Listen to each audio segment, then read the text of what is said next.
A'udzu billahi minasyaitonir rajim.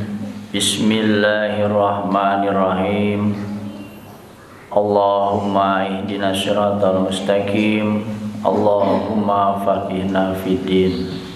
Allahumma aftah alaina hikmataka wansur alaina min huzaini rahmatika ya arhamar rahimin. Rabbis rahli sadari wa yassirli amri wahlul 'uqdatam min lisani yafqahu qawli. Assalamualaikum warahmatullahi wabarakatuh. Alhamdulillahi rabbil alamin. Alhamdulillahillazi unzila fihil Qur'an hudalinas wa bainatim minal huda wal furqan. Asyhadu an la ilaha illallah wahdahu la syarikalah wa asyhadu anna Muhammadan abduhu wa rasuluh allazi la nabiyya ba'dah. Allahumma shalli ala Muhammad wa ala ali Muhammad. Ya ayyuhallazina amanu taqullaha haqqa tuqatih wa la tamutunna illa wa antum muslimun. Amma ba'du. Qala Allah ta'ala fil Qur'anil Karim. A'udzu billahi minasyaitonir rajim. Bismillahirrahmanirrahim. Surah 58 Al-Mujadalah ayat 11, Allah berfirman, Ya ayyuhalladzina amanu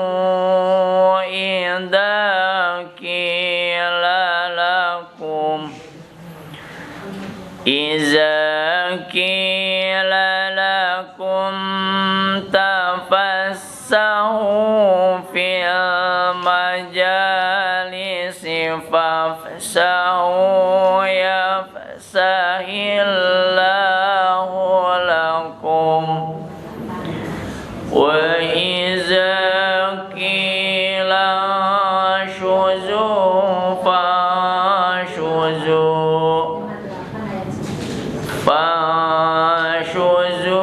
yarfa'illahu alladhina amanu minkum walladhina utul ilma darajat wallahu bima ta'maluna khabir. Sadaqallahul adzim. Quran surah 58 Al-Mujadalah ayat 11. Wa qala Nabi sallallahu alaihi wasallam fil hadis, innama summiya sa'banu sa'bana li anhu sa'aba ayudhara baina syahrai Ramadan wa Rajabin wal jam'u sa'banatun wa sya'abin. Alhamdulillah, kita bersyukur kehadirat Allah Subhanahu wa taala yang tak henti-hentinya melimpahkan nikmatnya kepada kita, wabil khusus nikmatnya iman dan Islam. Ini nikmat yang sangat luar biasa, karena kita tahu bahwa hadirnya di majlis taklim, setiap langkah yang Allah berikan kepada kita, langkah kanan mendatangkan pahala kebaikan, dan langkah kaki kiri menggugurkan dosa kita. Ini nikmat yang harus kita syukuri. Salawat dan salam tak lupa kita limpah curahkan pada junjungan kita, suri tauladan bagi kita, panutan bagi kita semua, yaitu Nabi Muhammad sallallahu alaihi wasallam, dan juga semoga terlimpah pada keluarganya, para sahabatnya, tabi'in, tabi'in, dan umatnya di mana saja berada, di antaranya kita semua. Alhamdulillah, kita bersyukur juga kepada Allah. Hari ini kita kembali bisa thalabul ilmi di madrasah yang masih berproses. Ya, semoga kedepannya setelah selesai kita lebih nyaman, lebih semangat juga untuk mengisi, memakmurkan madrasah ini, terutama menjalankan kewajiban kita yaitu thalabul ilmi. Tidak terasa hari ini kita sudah memasuki bulan Sya'ban, ya. Sebentar lagi lebaran, Ramadan. Juk-jukan lebaran wae, Ramadan kita acan Pak Sep, bisa perusuh. Ya, Ramadan. Ya. Di beberapa kali pengajian sering diangkat bahwa bulan Sya'ban ini adalah bulan yang terlupakan. Rasulullah pernah bersabda dari Usamah bin Zaid berkata, "Wahai Rasulullah, aku tidak pernah melihat engkau berpuasa sebagaimana engkau berpuasa pada bulan Sya'ban." Nabi menjawab, bulan Sya'ban adalah bulan yang biasa dilupakan orang karena letaknya di antara bulan Rajab dan bulan Ramadan. Bulan Sya'ban adalah bulan diangkatnya amal kita setahun. Kemudian aku menginginkan, kata Rasulullah, saat diangkat amal, aku sedang dalam keadaan berpuasa. Hadis ini diriwayatkan oleh Imam Nasa'i. Ya, ini mengingatkan bagi kita karena tenarnya bulan Rajab dengan Isra Mi'rajnya, kemudian harapan besar kita sampai di bulan Ramadan, bulan yang sangat agung, maka Sya'ban ini seakan-akan berlalu begitu saja. Ditungguan wae nih, asal lila-lila teuing Ramadan teh can datang wae. Nah, semangat gitu ge. Tapi anu mengeluh mah geus sakedeung deui geus Ramadan deui wae, teu karasa. Duka kitu teh duka can gaduh nanaon panginten. Padahal insyaallah bulan Sya'ban ini oleh Rasulullah dijadikan media bulan untuk latihan menghadapi bulan Ramadan, supaya Ramadan ini yang akan datang kita disampaikan, kemudian kita diberi kemampuan untuk menjalankan ibadah, terutama ibadah wajibnya yaitu berpuasa atau saum. Nah, di bulan Sya'ban Rasulullah sering melaksanakan sholat puasa sunnah. Ini untuk melatih agar nanti Ramadan, ya, sampai di bulan Ramadan kita terbiasa melaksanakan saum. Kemudian Rasulullah sering mencontohkan mengerjakan sholat malam agar nanti di bulan Ramadan kita lebih siap lagi. Walaupun memang, ya, tarawih ini adalah sunnah, tetapi alangkah indahnya, alangkah baiknya kita selaku umat Islam yang beriman, yang menginginkan pahala kebaikan di bulan Ramadan yang pahalanya dilipat gandakan oleh Allah Subhanahu wa taala, kita bisa menjalankannya dengan maksimal. Itu kenapa bulan Sya'ban dijadikan bulan pelatihan untuk menghadapi bulan Ramadan. Ya, yang sibuk di kalangan umat manusia, ya, sebelum Ramadan ini kegiatan, kebiasaan, ya, hilir mudiknya manusia sudah nampak. Lihat tiket pesawat, tiket kereta sudah habis terjual. hebat, persiapannya matang, sama persiapan kemudi. Tapi persiapan ritual ibadah yang harus kita siapkan. Jangan kebiasaan persiapan untuk mudik, untuk lebarannya, persiapan makanannya begitu maksimal, sementara persiapan untuk menghadapi ibadahnya kita asawe dah kege saum. Rasulullah mengajarkan banyak latihan di bulan Sya'ban. Ada beberapa keutamaan ya di bulan Sya'ban, ya terutama pertengahan bulan Sya'ban yang disebut dengan nisfu Sya'ban. Nah, ini dianjurkan ya oleh Rasulullah agar kita memperbanyak zikir, wirid, ibadah, karena pada pertengahan malam nisfu Sya'ban itulah diangkatnya amal tahunan umat manusia. Jadi maka kata Rasulullah, aku ingin pas diangkat ya amal tahunan aku sedang berpuasa. Ya, kalau sepanjang hari diangkatnya amal manusia, maka tentu kita harapannya catatan amal terakhir di setahun kemarin kita sedang beribadah kepada Allah Subhanahu wa taala. Ya, terutama yang sudah biasa kita lakukan tadarus diperbanyak, karena memang nanti menghadapkan Ramadan kita juga akan tadarus. Kan semangatnya luar biasa kalau tadarus di bulan Ramadan. Tahajudnya ya jangan ketinggalan.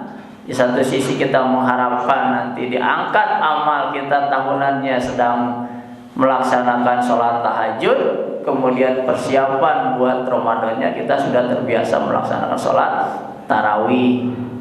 Kemudian juga amalan-amalan yang lain. Ini harapan bagi kita di bulan Sya'ban ini diingat, jangan sampai dilupakan. Seperti halnya kata Rasulullah bahwa bulan Sya'ban ini adalah bulan yang sering dilupakan oleh umat manusia.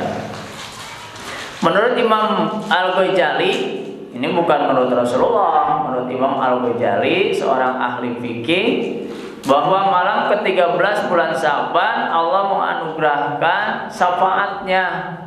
Padahal insya Allah syafaat Allah itu tidak hanya malam 13, tetapi setiap hari syafaat Allah itu sampai kepada kita. Kita diberi rizki tiap hari, itu pertolongan Allah, izin Allah, rizki dari Allah. Tapi ditingkatkan di bulan Sya'ban malam 13, malam 14. Ini hanya sebagai simbol saja, kata Imam Ghazali, agar kita meningkatkan amalan-amalan untuk persiapan bulan Ramadan. Ya, itu kata Imam Al-Ghazali. Ya, bukan kata Rasulullah Sallallahu Alaihi Wasallam. Kemudian di bulan Sya'ban juga memperbanyak ibadah yang lain. Ya, kata Imam Al-Ghazali, terutama di malam nisfu Sya'ban. Kita kan ramai di tiap masjid ya mengadakan malam nisfu Sya'ban. Tapi tentunya harus diisi dengan yang diajarkan oleh Rasulullah, zikir, mengaji, kemudian baca Quran, ya, sholat tahajud. Jadi jangan melakukan ibadah-ibadah yang memang tidak dicontohkan oleh Rasulullah Sallallahu Alaihi Wasallam. Tentu bagi kita ya ibadah ini bukan hanya di malam nisfu Sya'ban, tapi sepanjang bulan Sya'ban, sepanjang bulan Rajab, apalagi nanti Ramadan, ibadah kita harus ditingkatkan. Ya, makanya ada kewajiban bagi kita untuk terus menggali ilmu, mencari ilmu, agar apa? Yang pertama menyempurnakan amal kita, karena kalau amal kita tanpa ilmu maka bagaikan pohon yang tidak berbuah. Ya, makanya sebelum beramal itu harus ada ilmunya dulu baru beramal. Jangan beramal dulu baru ilmunya, kayak bingung. Ya, nah ini. Maka tadi di dalam mukadimah Pak Syekh mengangkat Surah 58 Al-Mujadalah ayat 11 ini menggambarkan kepada kita bagaimana ya keadaan di majlis ilmu, di majlis taklim. Ya. Ya ayyuhallazina amanu, wahai orang-orang yang beriman. Kenapa yang dipanggilnya orang yang beriman? Nah, ini mah khusus yang ada di majlis taklim, ya. Wahai orang-orang yang beriman, iza apabila kila dikatakan lakum kepada kalian, kata Allah, wahai orang yang beriman, apabila dikatakan kepada kalian, tapassahu fil majalisi, berlapang-lapanglah kalian di dalam majlis. Alhamdulillah, tapi dah ayeuna mah badasan teh lapang kieu. Teu pagagelak ya. Alhamdulillah duka madasan ageung teuing duka jamaahna teh halal hadir mau duka tah Allah alam penting lah lega. Tetapi kalau nanti misalkan ya jamaahnya banyak meledak, bagaimana Pak? Kita harus berlapang-lapang saling memberi tempat duduk. Tidak orang mah di dieu mesti di dieu cicingnya di dieu. Kenapa batur masih nak kemana weh? Bisa. Ya kata Allah, tapassahu fil majalisi, berlapang-lapanglah kalian di dalam majlis. Fafsahu, maka kalian lapangkanlah tempat untuk orang yang baru datang. Begitu ada yang baru datang, kasih omber. Kalau penuh kita kasih omber untuk duduk. Apa manfaatnya? Kata Allah, fafsahu yafsahillahu lakum. Nanti Allah akan melapangkan kalian. Kalau kita memberi kelapangan kepada orang yang mau duduk di majelis taklim, nanti Allah akan memberi kelapangan kepada kita. Itu fungsinya yang pertama. Yang kedua, wa idza kilang sujud, dan idza apabila kilang sujud dikatakan ing sujud, berdirilah kalian, pang sujud maka berdirilah kalian. Jadi ulah campur lamun geus heureut bila perlu kita berdiri heula pindah tempat untuk memberi kelapangan kepada yang lain. Kata Allah, pang sujud maka berdirilah kalian. Nah ini ada tata cara di majlis taklim. Lamun pinuh mah di mana ada omber lega ya. Nah yang kita garis bawahi adalah yarfa'illahul ladzina amanu. Allah akan mengangkat alladzina amanu, yang pertama orang-orang yang beriman, minkum di antara kalian. Jadi dasarnya harus iman. Walladzina utul ilma, dan yang kedua Allah akan mengangkat orang-orang yang berilmu, darajatin, beberapa derajat. Jadi orang yang berilmu tidak akan sama dengan orang yang tidak berilmu. Orang yang sering hadir di majelis taklim tidak akan sama dengan orang yang tidak hadir di majelis taklim. Kata Allah tidak akan sama. Bahkan Allah akan yarfa'illah, akan mengangkat orang yang beriman, kemudian orang yang berilmu, darajat, beberapa derajat. Inilah keutamaan fungsi kenapa kita harus sering-sering hadir di majelis taklim di mana saja. Mangga silahkan tuntut ilmu selama berpusat kepada Al-Quran dan Sunnah, maka kita memiliki kewajiban untuk thalabul ilmi agar hidup kita diangkat oleh Allah Subhanahu wa taala beberapa derajat, terutama untuk menyempurnakan ibadah kita semuanya. Wallahu, dan Allah bima ta'maluna, terhadap apa yang kalian kerjakan, khabirun, maha melihat. Jadi kita hadir di majelis taklim, jauh-jauh datang, berjalan kaki, naik motor, naik angkot, itu semuanya dipantau oleh Allah Subhanahu wa taala, dicatat oleh Allah Subhanahu wa taala, bukan hanya malam nisfu Sa'ban saja, tetapi ada amal harian yang diangkat oleh Allah Subhanahu wa taala, yaitu pada pagi hari.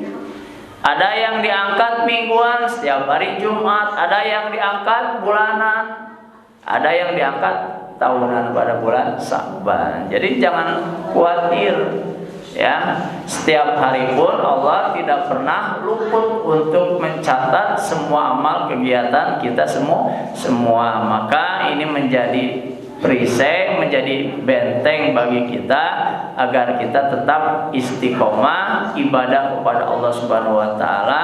Salah satunya thalabul ilmi. Di samping ibadah-ibadah yang lain, baik sholat fardu, kemudian sholat rawatib, kemudian sholat sunnah malam atau saum sunnah, infak, sedekah dan amal-amal yang lain, insya Allah semuanya tercatat menjadi amal kebaikan kita untuk bekal nanti kita saat menghadap Allah Subhanahu wa taala. Mudah-mudahan kita senantiasa dibimbing oleh Allah Subhanahu wa taala. Di bulan Sa'ban ini kita bisa meningkatkan keimanan dengan berbagai macam amal ibadah. Tentunya harapan kita sampai di bulan Ramadan. Allahumma barik ya Rajaban wa Sya'bana wa balik Ramadan. Ya, semoga diberi keberkahan di bulan Rajab dan bulan Sya'ban, dan kita disampaikan di bulan Ramadan. Harapan kita bisa merasakan nikmatnya beramal di bulan Ramadan tahun ini. Itu harapan kita ya.